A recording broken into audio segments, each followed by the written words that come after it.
अस्सलाम वालेकुम दोस्तों, मैं आपको परफेक्ट वेब सॉल्यूशंस की तरफ से मोबाइल ऐप डेवलपमेंट की इस वीडियो ट्यूटोरियल सीरीज़ में खुशामदीद कहता हूं।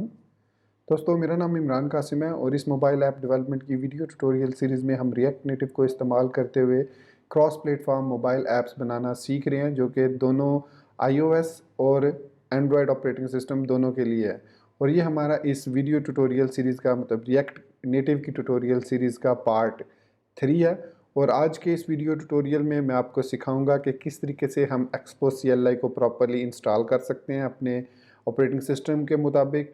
इसके अलावा किस तरीके से हम रिएक्ट नेटिव CLI को इंस्टॉल कर सकते हैं, और इंस्टॉलेशन के बाद मैं आपको इन दोनों में प्रोजेक्ट्स क्रिएट करके और उनको रन करके भी आज के इस वीडियो ट्यूटोरियल में दिखाऊंगा। और इसके अलावा मैं आपको बताऊंगा कि इन दोनों CLIs में क्या क्या डिफरेंस है, फोल्डर स्ट्रक्चर इनका क्या है, और क्या क्या हमें इनके फ़ायदे और नुकसानात हैं इन दोनों को इस्तेमाल करने के। यानी एक्सपो CLI को अगर हम इस्तेमाल करते हैं तो इसके फ़ायदे हमें क्या हैं, और अगर रिएक्ट नेटिव CLI को इस्तेमाल करते हैं तो उसके हमें फ़ायदे क्या हैं। इसके अलावा इन दोनों के डिसएडवांटेजेस क्या हैं, ताकि आपको बेहतर तरीके से समझ लग जाए कि आप किस वक्त कौन सी CLI को यूज़ कर सकते हैं और उससे फ़ायदा उठा सकते हैं। तो मैं उम्मीद करता हूँ कि अगर आपको मेरा ये वीडियो ट्यूटोरियल पसंद आया तो आप इसको लाइक ज़रूर करेंगे, और अगर आप हमारे इस चैनल परफेक्ट वेब सॉल्यूशंस पर न्यू है तो इसको सब्सक्राइब करते हुए बेल के नोटिफिकेशन आइकन को ज़रूर प्रेस कर लीजिएगा, ताकि आने वाली मोबाइल ऐप डेवलपमेंट की ट्यूटोरियल की नोटिफिकेशंस आपको मिलती रहें और आप उनसे अप टू डेट रह सकें। Thank you very much. तो चलिए शुरू करते हैं आज के इस मोबाइल ऐप डेवलपमेंट के वीडियो ट्यूटोरियल को।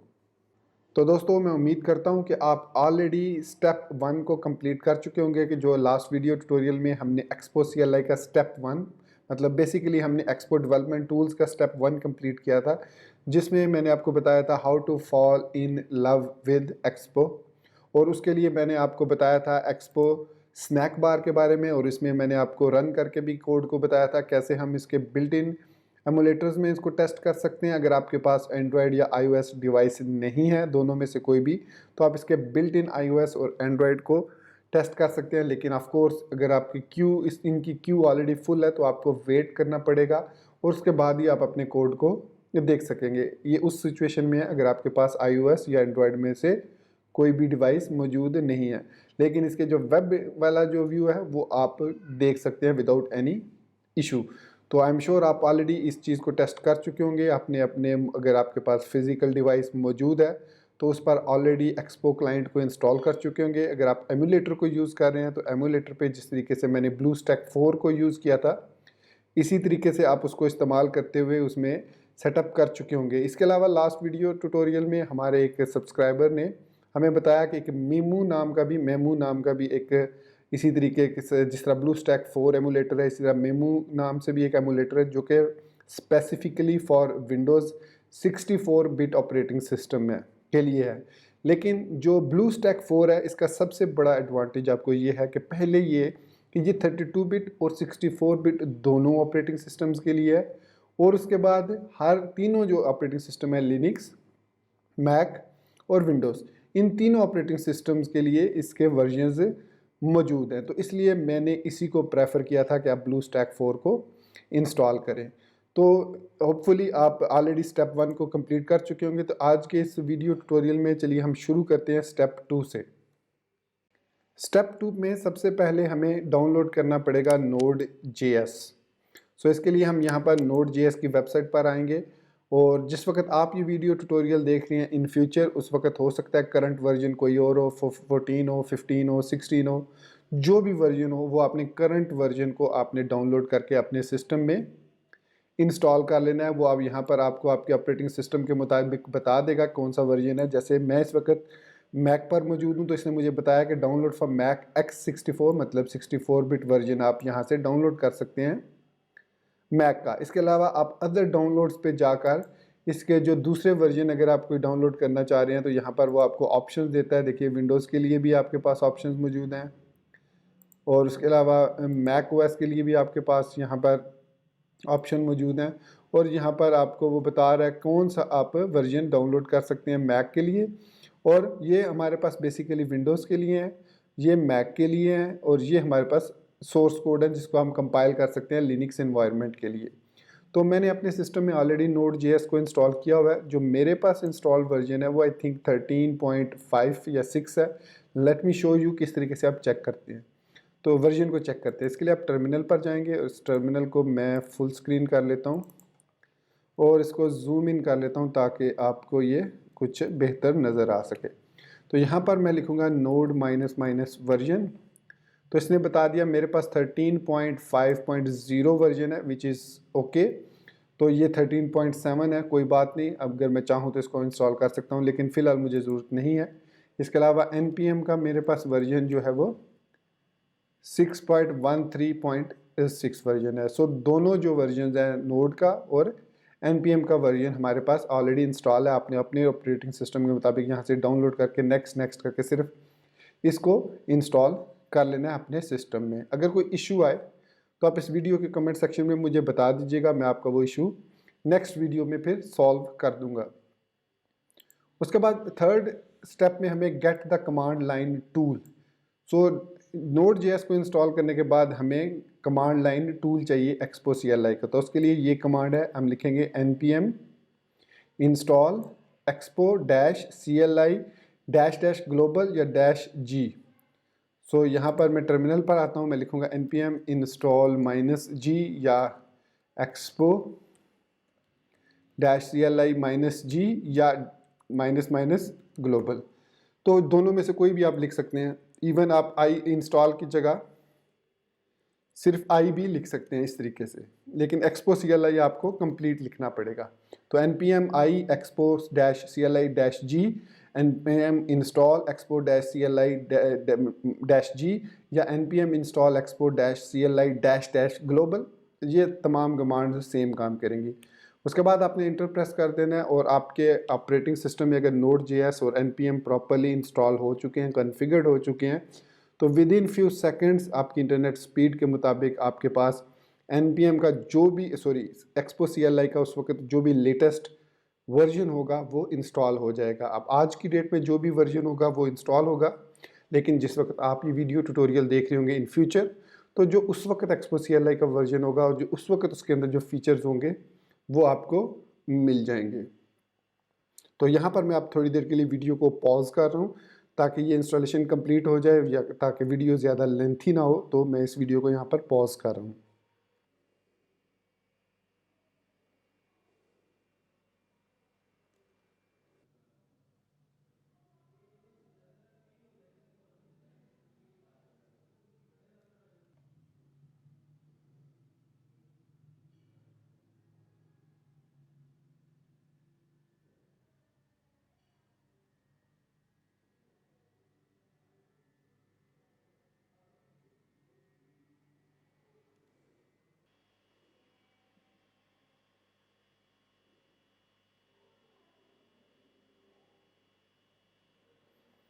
तो दोस्तों इस वक्त आप देख सकते हैं कि हमारे पास एक्सपो -CLI @3.11.7 का वर्जन इंस्टॉल हो चुका है और इसने 2 पैकेज ऐड किए हैं, और 1 कंट्रीब्यूटर से और 24 पैकेजेस इन 120 मतलब 212.233 सेकंड्स में इसने added 2 packages from 1 contributor and updated 24 packages. क्योंकि मेरे पास ऑलरेडी एक्सपो CLI इंस्टॉल थी। कुछ यहाँ पर वार्निंग्स भी हैं तो इनको आपने इग्नोर करना है, इसलिए कि हमारे पास ये प्लस का साइन और एक्सपो CLI वर्जन इंस्टॉल हो चुका है। अगर आपके पास एरर्स आते हैं तो आप एरर्स मुझे वो बता सकते हैं थ्रू GitHub गिस्ट, तो मैं उनको देख के बता दूंगा कि क्या प्रॉब्लम है, क्या करना चाहिए आपको उसको रिजॉल्व करने के लिए। तो दोस्तों हमने एक्सपो CLI को स्टेप को सक्सेसफुली कंप्लीट कर लिया है। एक्सपो CLI को इंस्टॉल करने के बाद जो नेक्स्ट स्टेप है वो है create your first project. So create करने के लिए प्रोजेक्ट हमें एक्सपो इनिट लिखना पड़ेगा और उसके बाद जो भी हम प्रोजेक्ट को नाम देंगे वो लिखेंगे। उसके बाद हम CD करके उस प्रोजेक्ट के अंदर जाएंगे और फिर हम उसमें जाकर एक्सपो स्टार्ट लिखेंगे और हमारा प्रोजेक्ट रन हो जाएगा। तो चलिए इन 3 स्टेप्स को अब कंप्लीट करते हैं। तो यहाँ पर मैं टर्मिनल पर आया, यहाँ से मैं CD करके डेस्कटॉप पे चला जाता हूँ ताकि मेरा जो भी प्रोजेक्ट बने वो डेस्कटॉप पे बने, और यहाँ पर मैं लिखूँगा एक्सपो इनिट माई एक्सपो ऐप। ये मैंने माई एक्सपो ऐप इसलिए लिखी है कि जब हम रिएक्ट नेटिव की CLI से बनाएंगे तो उसको मैं माई RN ऐप नाम दूंगा। RN stands for react native. So expo init और स्पेस दे के हमने माई एक्सपो ऐप लिख के मैं इसको एंटर कर दूंगा। तो अब अगेन ये एक फोल्डर क्रिएट करेगा माई एक्सपो ऐप के नाम से, उसके अंदर package.json फाइल क्रिएट होगी और उसमें सारा चीज़ें ऐड होंगी। तो यहाँ पर अब वो हमें पूछ रहा है कौन सा वर्क फ्लो आपने यूज़ करना है। 5 आपके पास वर्क फ्लो हैं, जिसमें से 3 जो हैं वो मैनेज्ड वर्क फ्लो हैं और 2 बेयर वर्क फ्लोज हैं। सो जो बेयर वर्क फ्लो है वो मिनिमल है और वो रिलेटेड टू रिएक्ट नेटिव है, वो एक्सपो के लिए नहीं है। एक्सपो के लिए ये 3 है हमारे पास। तो इसमें से जो सबसे बेस्ट चॉइस है मिनिमल, वो है ब्लैंक। आप बाकी 2 को भी ट्राई कर सकते हैं अपने पास अलग अलग से प्रोजेक्ट क्रिएट करके। मैं इस वक्त ब्लैंक को सिलेक्ट करूंगा। सो एक्सपोर्ट टेम्पलेट ब्लैंक मैंने सिलेक्ट कर लिया। उसने एक्सट्रैक्ट किया प्रोजेक्ट फाइल को, उसको कस्टमाइज किया, इनिशियलाइज द गिट रिपोजिटरी की, फिर उसकी इंडिपेंडेंसीज को अब वो इंस्टॉल कर रहा है। तो अगेन ये थोड़ा सा टाइम लेगा, तो मैं इस दौरान इस वीडियो को थोड़ा पॉज कर लेता हूँ। जब ये इंस्टॉलेशन कंप्लीट हो जाएगी तो मैं बाकी 2 स्टेप्स को फिर कंप्लीट करूँगा।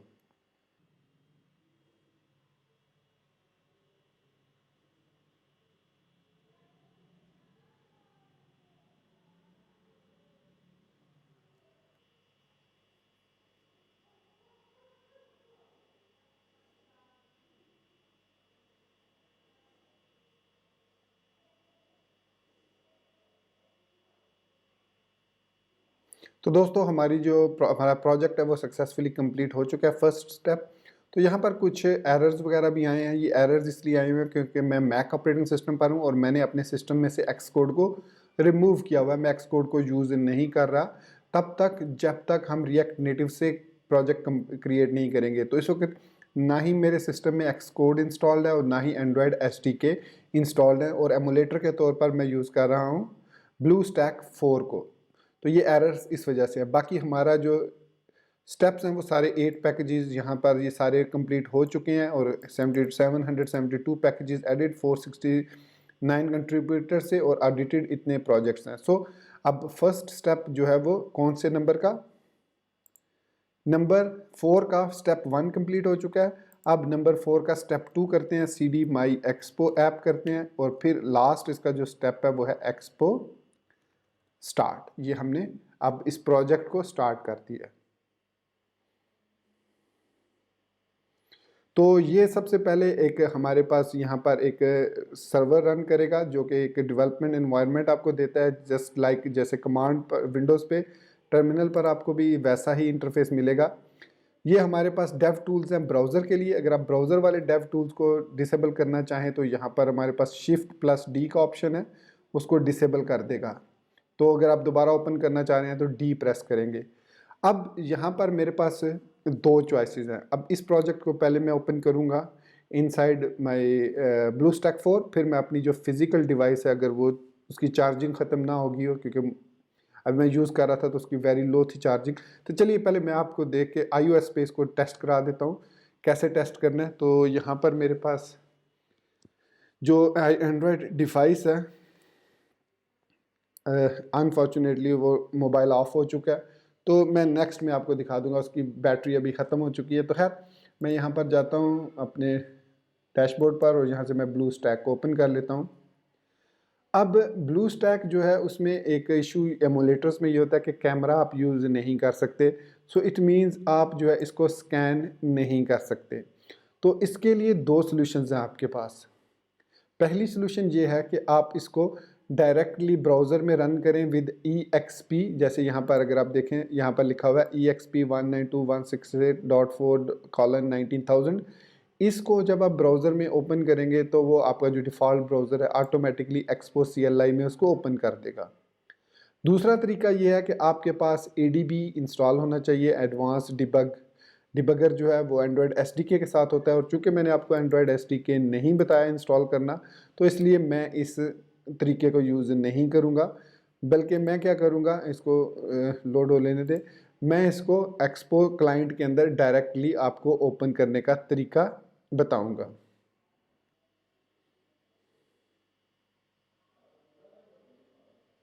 तो अब आप देख सकते हैं कि हमारे पास यहाँ पर हमारा एमुलेटर लोड हो चुका है। तो यहाँ से मैं ओपन करूँगा एक्सपो क्लाइंट को। जब आप एक्सपो क्लाइंट को ओपन कर लेंगे तो उसके बाद ये ऑटोमेटिकली रोटेट भी हो सकता है, तो इसमें परेशान होने की ज़रूरत नहीं है। उसके बाद मैं इसको थोड़ा सा ड्रैग करके सेटअप कर लेता हूँ ताकि ये आपको क्लियर नज़र आए कि मैं कर क्या रहा हूँ। तो उसके बाद मैं इसको कॉपी करूँगा, इस लिंक को कॉपी करूँगा। यहाँ से मैंने सेलेक्ट किया और उसको कॉपी किया। और अगर आपको यहाँ से कॉपी करने में प्रॉब्लम है तो आप ब्राउज़र में आके यहाँ पर भी इसका ये लिंक मौजूद है, ये देख सकते हैं यहाँ पर। अगर मैं थोड़ा सा इसको जूम इन कर दूं तो होपफुली अब आपको यहाँ पर क्लियरली नज़र आ रहा होगा। ये देखिए, इसको मैं यहाँ से कॉपी कर लेता हूँ। कॉपी करने के बाद मैं एमुलेटर में आऊँगा और यहाँ पर अब आप देखिए ऑटोमेटिकली आपके पास ऑप्शन आ गया एमुलेटर के अंदर, ओपन फ्रॉम क्लिपबोर्ड। तो इसको मैं डबल क्लिक करूँगा, बल्कि सिंगल क्लिक से ही ओपन हो गया है, डबल क्लिक सिंगल क्लिक जो भी हो आप चेक कर लीजिएगा। तो यहाँ पर अब यही प्रोजेक्ट, ये देखिए, बिल्डिंग जावास्क्रिप्ट बंडल। तो इट मीन्स हमारा जो सक्सेसफुली प्रोजेक्ट है वो सक्सेसफुली हमारे एमुलेटर से कनेक्ट हो चुका है without using any Xcode, without using any Android SDK. So इस दौरान मैं आपको यहाँ पर जितनी देर में ये बंडल क्रिएट होता है, मैं एक न्यू टैब ओपन करके आपको इस प्रोजेक्ट को व्यू करा देता हूँ VS कोड में। सो कोड डॉट मैं लिख के एंटर करूँगा, क्योंकि यहाँ पर जो नेक्स्ट स्टेप्स हैं इसके वो है प्रीव्यू योर प्रोजेक्ट, जो कि अभी हमने रन कर दिया है। उसके बाद स्टार्ट कोडिंग। तो इससे स्टार्ट कोडिंग के लिए डेफिनेटली हमें VS कोड को यूज़ करना है। तो मैंने इस प्रोजेक्ट को इसीलिए कोड डॉट लिख के VS कोड में ओपन कर लिया और मैं इसका साइज़ जो है वो इतना रखूँगा कि मुझे side by side VS code भी और एमुलेटर दोनों नज़र आए। तो ये मैंने इसको इस तरीके से साइड बाय साइड ओपन कर लिया है और अभी वो बंडल क्रिएट हो रहा है। यहाँ पर आप देख सकते हैं अभी 53% हुआ है, यहाँ पर भी आपको नज़र आएगा और सेम आपको यहाँ पर भी यही नज़र आएगा। सो इस दौरान मैं आपको एक्सप्लेन कर देता हूँ इसके फोल्डर स्ट्रक्चर को। तो यहाँ पर अगर मैं इसको थोड़ा सा जूम इन कर लेता हूँ, कुछ ज़्यादा हो गई, I think that is enough. तो यहाँ पर हमारे पास एक्सपो CLI के थ्रू जो प्रोजेक्ट क्रिएट करते हैं उसमें सबसे पहले .expo की फोल्डर होता है, उसके अंदर इसकी कॉन्फ़िगरेशन होती है, इसको छेड़ने की ज़रूरत नहीं है। फिर इसके बाद एक्सपो शेयर्ड, बेसिकली अगर आप अपना प्रोजेक्ट अपने किसी क्लाइंट के साथ शेयर करना चाह रहे हैं तो आप उसको लिंक वो दे सकते हैं और उस पर वो टेस्ट कर सकता है अपने फिजिकल डिवाइस में एक्सपो क्लाइंट को इंस्टॉल करके। उसके बाद एसेट्स का फोल्डर है, यहाँ पर हम स्टैटिक रिसोर्सेज को ऐड करते हैं, इमेजेस वगैरह को। जैसे अभी आपको यहाँ पर आइकन और स्प्लैश स्क्रीन नज़र आ रही है, इसको हम चेंज कर सकते हैं अगर करना चाहें। उसके बाद ये नोड मॉड्यूल्स है, ये डेफिनेटली हर नोड के प्रोजेक्ट में ये नोड मॉड्यूल्स का फोल्डर बनता है और जो आपका नोड JS ऑटोमेटिकली इसमें से फाइल्स को फाइंड करता है।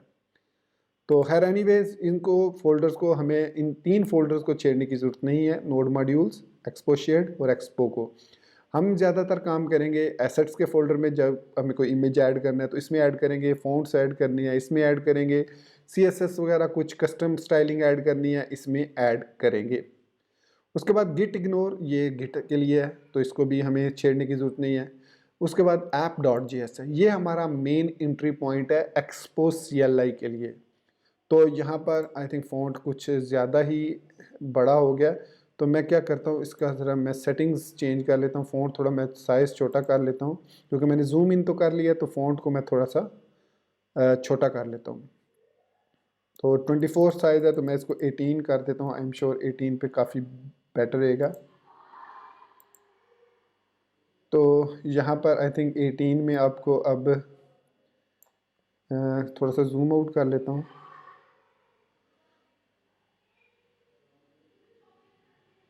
तो अब ये हमारे पास बेहतर आपको नज़र आ रहा होगा, हम इसी में कोडिंग करेंगे, ठीक है। तो app.js हमारा मेन एंट्री पॉइंट है। उसके बाद app.json फाइल, ये बेसिकली हमारी एप्लीकेशन की कॉन्फ़िगरेशन है कि इसका नाम क्या है, स्लग क्या है, प्राइवेसी क्या है, इसकी पब्लिक है, प्राइवेट है, वर्जन SDK कौन सा है, ये एक्सपो CLI की है। और ये किस किस प्लेटफॉर्म्स के लिए है। अब एक चीज़ जो मैंने शायद नहीं बताई कि जो एक्सपो CLI के थ्रू आप एप्लीकेशन क्रिएट करते हैं उसकी आप वेब ऐप भी क्रिएट कर सकते हैं, जो कि आप अपने ब्राउज़र के अंदर इंस्टॉल कर सकते हैं। Just like PWA progressive web apps की तरह की ये वेब ऐप होती है, मतलब वेब के लिए है, मोबाइल के लिए नहीं होती है। तो ये भी आप कर सकते हैं। तो इसके बाद बेबल कन्फिग है, तो इसको छेड़ने की ज़रूरत नहीं है। पैकेज लॉक और पैकेज जेसन, ये आपको अगर Node.js की बेसिक्स पता है तो उसमें आपको पता होगा हमारे पास कमांड्स और स्क्रिप्ट्स और डिपेंडेंसीज, डेव डिपेंडेंसीज और अदर फीचर्स जो है ये इसमें ऐड होते हैं। तो ये हमारे पास है फोल्डर स्ट्रक्चर। तो इस दौरान हमारा प्रोजेक्ट जो है वो सक्सेसफुली कंप्लीट हो चुका है, और कंप्लीट होने के बाद अब जो है वो कंपाइल कर रहा है।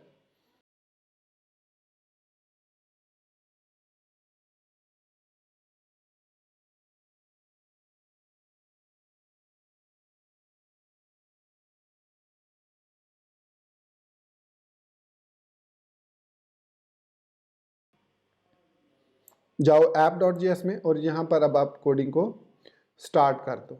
सो अब हमारी कोडिंग स्टार्ट होगी। अभी कोडिंग का फेज़ हमने स्टार्ट नहीं किया, तो इसलिए मैं यहीं पर इसको आपको सिर्फ इतना ही दिखा देता हूँ। और उसके बाद हमारे जो स्टेप्स हैं वो स्टार्ट कोडिंग तक पहुँच गए। अब हमने कोडिंग को स्टार्ट करना है app.js से। तो ये था हमारा कंप्लीट एक्सपो CLI का इंटरफेस, और इस तरीके से हम एक्सपो CLI को सेटअप कर सकते हैं विद दीज 6 स्टेप्स। लेकिन स्टिल अगर आप एक्सपो CLI को इंस्टॉल नहीं करना चाह रहे तो you can go with try Snack and use expo.snack.io, that is also a good choice. तो दोस्तों हमारा ये जो वीडियो ट्यूटोरियल है 20 मिनट प्लस का हो चुका है, तो मैं इस वीडियो ट्यूटोरियल को यहीं पर ख़त्म करता हूँ। और नेक्स्ट वीडियो ट्यूटोरियल में मैं रिएक्ट नेटिव CLI को इंस्टॉल करना, उससे प्रोजेक्ट को क्रिएट करना और उससे प्रोजेक्ट को एग्जीक्यूट करने के साथ साथ उसमें आपको प्रोजेक्ट को VS कोड में ओपन करके उसको कंपेयर करूँगा एक्सपो CLI के साथ, और फिर वहाँ पर हम फीचर्स की बात कर लेंगे और देख लेंगे क्या क्या डिफरेंस हैं और किस वक्त कौन सा आपको यूज़ करना चाहिए। तो मैंने स्टार्ट में तो कहा था कि मैं आपको वो भी रिएक्ट नेटिव CLI का भी बताऊंगा, लेकिन इससे फिर हमारी ये वीडियो ऑलमोस्ट 1 आवर की हो जाएगी, जो कि मैं नहीं चाह रहा। तो दोस्तों मैं आपसे अब इजाज़त चाहूँगा, मिलते हैं नेक्स्ट वीडियो ट्यूटोरियल में। टिल देन वीडियो को लाइक करना, चैनल को सब्सक्राइब करना, बेल आइकन दबाना बिल्कुल मत भूलिएगा। सो गाइस मुझे अपनी दुआ में याद रखिएगा, and thank you very much for watching this video tutorial. Take care, goodbye and अल्लाह हाफिज़।